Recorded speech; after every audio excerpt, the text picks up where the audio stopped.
Hey there, Tad Hargrave from Marketing for Hippies. This is a niching exercise, such a simple one. The question is this: who do you enjoy working with?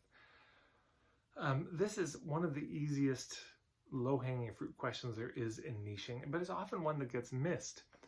You know, we do all this work and deep psychological analysis on ourselves and analysis on the marketplace, but one of the simplest things is just to look at all the people you've worked with in the past and just, who did you like working with the most? What kinds of people do you most enjoy? It's a nice little reflection. You can sit down, make a list of all your past clients and just write down the names, the ones that it was easy. It was a good flow. You enjoyed it. And once you've got that list of your favorite clients, the ones you most enjoyed working with, you can just sit and reflect, like, what was it about them? What do they have in common?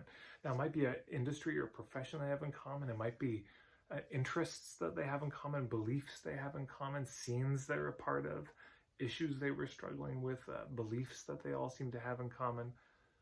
Who knows what it is? It could be ancestry that they have in common. I've known a few coaches, a few Asian coaches, and they realized they wanted to work with Asian women because they shared that experience. So what are your favorite clients, the ones you most enjoy working with, have in common? Make a list of your favorite clients and that you did most enjoy and see what you find out. Simple exercise. Hopefully that's helpful. Thanks so much.